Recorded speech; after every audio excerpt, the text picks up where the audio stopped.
inadequate. And this is where one of the deepest dialectics, when we think about left and right, or the various ways political polarization occurs, one of the dialectics, there's a lot of ways to talk about this, is traditionalism and progressivism. And the traditional impulse says, let's conserve, the conservative impulse, let's conserve the old institutional wisdom, insights, et cetera, that have worked for a long time. Because if something, whether it was a religious system or a political system, if something got us here, and most of the civilizations failed, most of the religions failed, there's some evidence that that thing was effective, and maybe we don't even understand it as well as we think. So we break it, and it was doing something that we didn't know. So there's almost like an intuitive sense of conserving the wisdom that is in that thing, right? And some people almost intuitively, they wouldn't even frame it that way, they have that sense. And then there's a progressive intuition. And the progressive intuition says we're dealing with novel problems that we have not dealt with before. And evolution moves forward. It doesn't move backwards. New adaptive capacities based on new environments, opportunities, stimuli. So we need to actually rethink situations and come up with new novel innovations and insights. Obviously, all of tech has that focus, right? We're coming up with new, and science has that focus. So can we apply the kind of, the fact that the technosphere is changing means we might need different ways of thinking about and governing it. And can we apply that same kind of progressive insight that we're doing in science to our social systems? Those need to not be in a fight. Those need to not be in a debate, but in a dialectic that says, where do the previous systems and previous thinking have real wisdom that we have not? If we haven't been good enough students of history, we don't understand as well as we think. So we criticize it as irrelevant, old, dumb, whatever, because we didn't go through a war. We don't actually know. We don't understand real politics from an embodied experience because we live in a rich, abundant time, not the difficult time, or whatever it is, right? So we break the thing down, and then we realize that we fucked ourselves because we didn't understand it well enough. How do we make sure we understand it well enough that we conserve what should be conserved?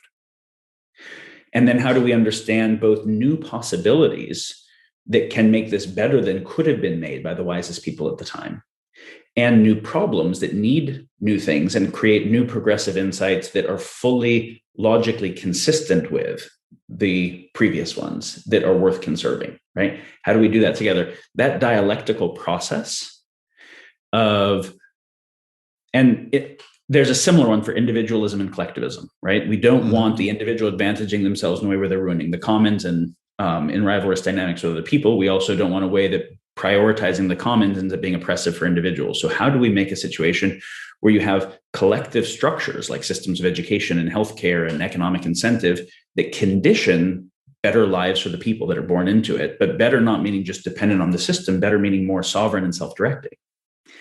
And then how do you develop people that also have a civic virtue so they in turn work to improve the system, so you have a virtuous cycle of more individualism and more collectivism simultaneously, more benefit to the individual and more harmony between the people in the commons. And so one of the key things, defining things in the kind of, to get past culture war, narrative war, is to take the values that different sides are speaking to and recognize that there is some true value on both sides that doesn't have to be held as fundamentally dichotomous, but actually is necessarily symbiotic, synergistic, and say, how do we hold the true part of both sides of that dialectic and seek something that is at the level of the synthesis? Yeah. And this is not something that we're seeing happen in our political system to any degree. And I think it's something that we ultimately have to demand. But it's not just the political system. Like, you can look at this at another polarized topic, like vegetarianism versus, eating meat, and even a carnivore diet, right? There's so much identity wrapped up in each camp that there's virtues to both of these different dietary styles. But people are so entrenched in their own ideology that it's not a dialectic. It ultimately becomes a heated and, debate with all kinds of ad hominem attacks and all kinds of different logical fallacies being used, and obstruction and misinterpretation or interpretation to advantage of all different kinds of data. And we end up getting in this place where we have that kind of epistemic, hubris on one hand, which is something you talked about, where people are very overconfident about what they believe to be true because of the information that they've seen. And then other people are like, well, fuck it. We have these experts who know more than I ever will about these different topics, and they're all disagreeing. So I don't even know what to care about. So then you retreat into nihilism. And then you end up in either one of these two sides where you're confident and you're sure that you know everything because science said, or you're like, who knows, because science is saying this way over this way, or science is saying this way over this way. And this is the place that we find ourselves in these key important issues. Let's go back to your case of Thanos. Thanos was motivated, at least explicitly, right? Maybe there's other implicit motivation, but explicitly by the desire to serve the universe and life with a utilitarian ethic that says, I'm willing to cause the ends justify the means. I'm willing to cause some harm to prevent worse harms. It's a trolley problem calculus, right? And he had a certainty that the universe was going to end and self-terminate if he didn't do that thing. So doing that thing was not only ethically okay, it was ethically obligate, because the ethics of inaction for him guaranteed an outcome that was so much more horrible, right? This is now a key thing of why utilitarian ethics can be dangerous. We, of course, need to do utilitarian calculus of saying, what, not just does my action seem intrinsically right, but what will the consequences be? Because, okay, don't ever lie. When the Nazis come to my house and ask if I have any Jews there, and I do, I lie. I say, no, I have no Jews here. In that moment, the virtue ethic that says don't ever lie is less important than the utilitarian calculus of I would rather lie to the Nazi in this situation than send these people to the slaughter. So utilitarian calculus is necessary, but it's also not sufficient. It creates real problems. And the main place it creates problems is when we pretend that we have more certainty than is actually epistemically warranted about what's going to happen in the future. Then, and that's what Thanos had. It was an excessive certainty that he had that the universe would be worse if he didn't do that, that it made it ethically obligate for him to do that thing.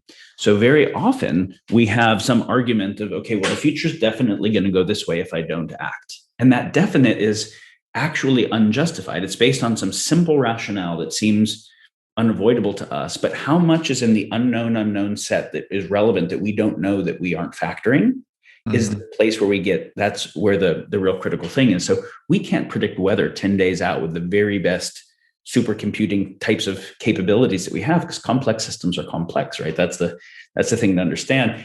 And yet when I'm so certain that such and such is going to happen for civilization, that if I don't, whatever, then the utilitarian calculus can make me do super unethical things where contextually they're actually the only ethical thing. So this is where excessive certainty is extraordinarily dangerous. And you notice that the holy wars were fought based on certainty, not uncertainty. People don't say, I don't know the reality of God. It's an interesting question. I feel humbled by the awe of it. Let me go slaughter some people. It's like, I know for certain. Sure. And so I'm willing to go kill and die for that thing. So if we don't overcome the certainty bias, one, we don't learn very well, because now you have confirmation bias that just seeks confirmation of the thing you already believe. And it's actually only a depth of curiosity that makes you keep learning well. And two, we actually become dangerous. And particularly so with increased power, exponential tech power.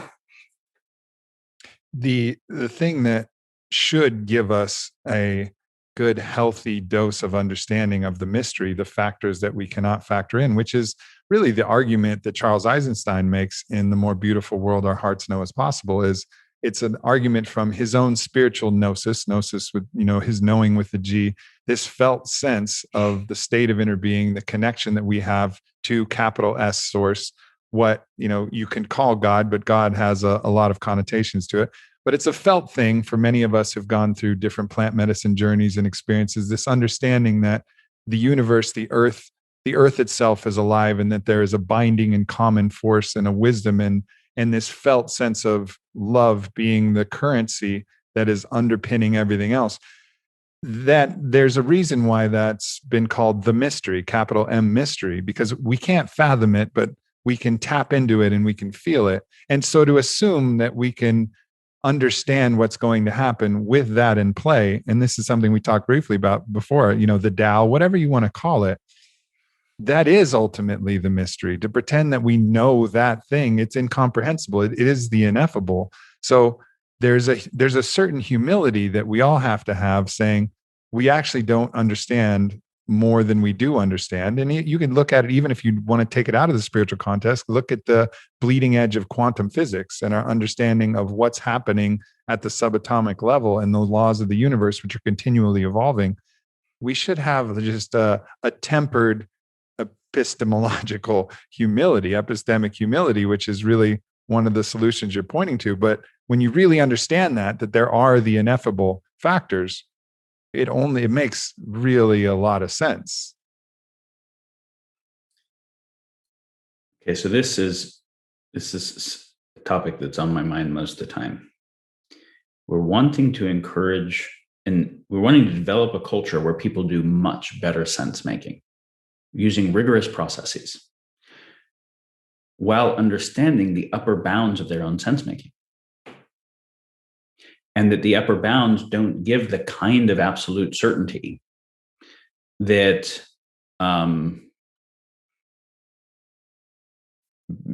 before certain kinds of development work, people can be emotionally oriented to want. And so, you and I were talking about this previously. The first verse of the Tao Te Ching, this always was so meaningful to me that, so Lao Tzu, whoever that was going to write a book of wisdom. And the very first thing in a book of words was, the Tao that is nameable is not the eternal Tao. The knowledge that is knowable is not the eternal knowledge. And the naming is the creation of the 10,000 things. And the 10,000 things will obscure you from understanding the Tao. So it's like, okay, here's a book about the Tao, and you can't do it in words. If you do it in words, that's not the thing. But then finishes the book, right? That's the key insight. It wasn't just the first verse and then nothing else. There's then the rest of the book, which is saying the words are pointing to something beyond what can be captured in them, and see if you can notice what that is.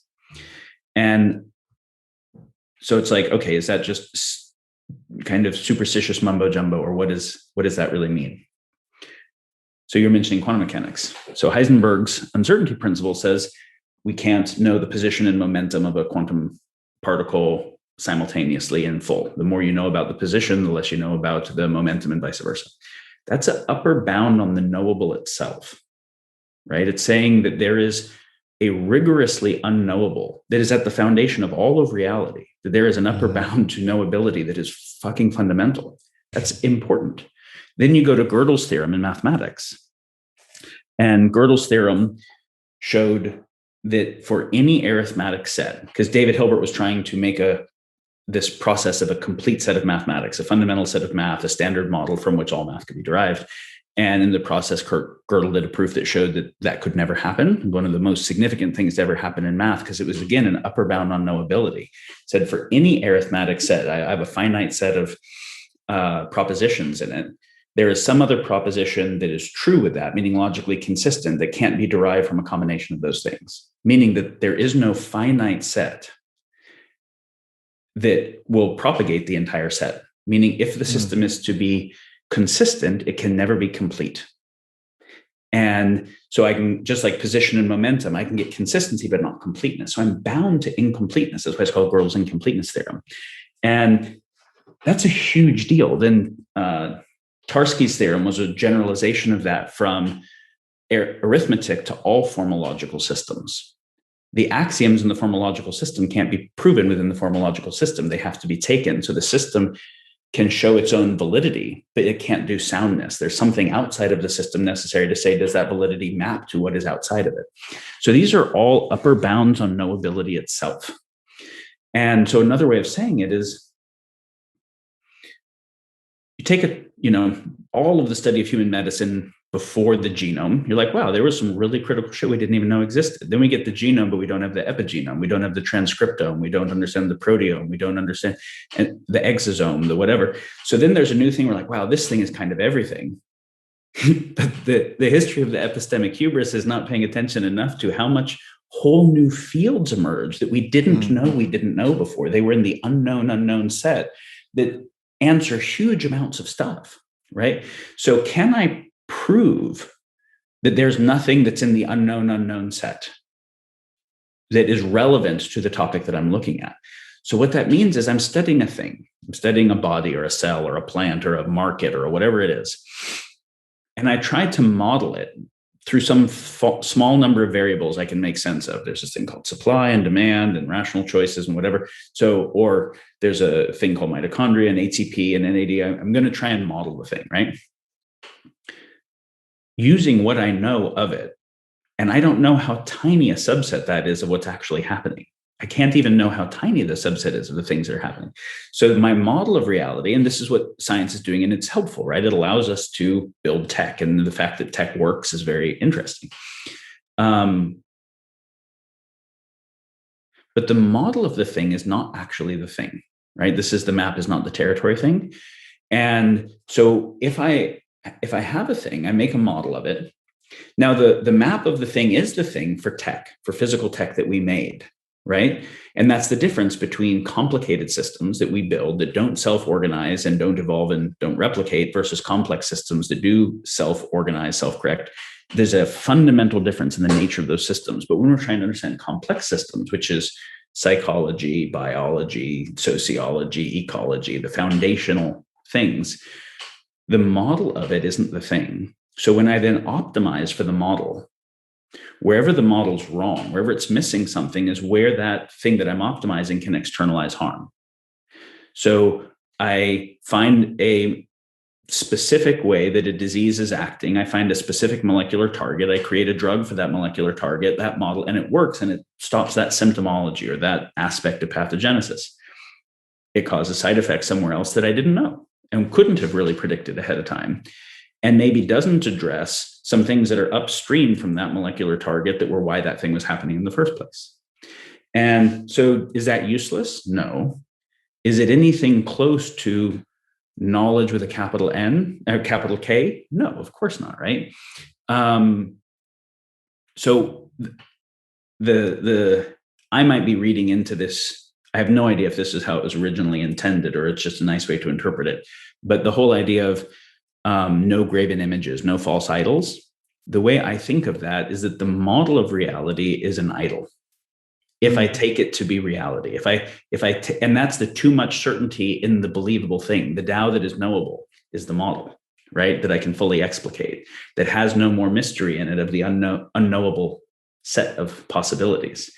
So the model's useful. We're not saying we shouldn't be doing science. Of course we should. The model's useful. And Newtonian gravity, as useful as it was, got massively updated with Einsteinian gravity and quantum gravity, and then that will get updated. And so we want to hold it as useful and not capital T true, which means what we stay actually, our reverence is about reality, which is beyond knowable. I can keep knowing parts, but I can keep doing that indefinitely. And so there's a reverence for reality that means none of my models or beliefs should ever be sacred to me. The sacred is fundamentally unknowable, unexplainable. I can kind of point to it through poetry, which is what Lao Tzu is doing. And so then I'm like, it's beautiful that we were able to come up with a model that's as predictive as it is, and let's use this. And let's not get certain about it. Let's not even seek certainty around that. Let's have mathematical certainty that we can actually make a plane that will work or whatever. But let's keep seeking to understand reality in deeper ways and have a certain epistemic humility bound to that. That's critical. And that's where something, and this is why the very best scientists had this. This is why Einstein said the things about, I want to know God's thoughts, the rest is trivia, and the value of intuition and imagination. And why I think it was Szilard who was saying, of all the founders of modern physics, Johnny von Neumann was the smartest in terms of clock speed, but Einstein had the deepest insights. And what was Einstein doing that wasn't clock speed that had the deepest insights? It was something connected to when he would puff his pipe and look at the clouds and go blank and then come back to the whiteboard, or play his violin and be raptured, that had to do with not just a processing of parts, but a sensing of wholeness. And there's a way that most people do one of the, or the other of those things. Right? They orient either to, say, on this side, something like a monastic process or art, or on this side, something like science, technology, engineering. I would say the full human experience is the way those relate to each other. The way we can seek better formal understanding, because let's say we're going to make a decision about the electrical grid. I want to actually use science to understand very formally what the risks are and how to build the thing and the materials and all like that. I also want to understand that there might be risks that are not being factored in our current risk assessment. So I want an elastic possibility to update this with the input of new information. So how do I say this is the best of what we know and let's move forward with it? And how do we keep not just, we don't want to resist new information, we want to be actively seeking how we're wrong.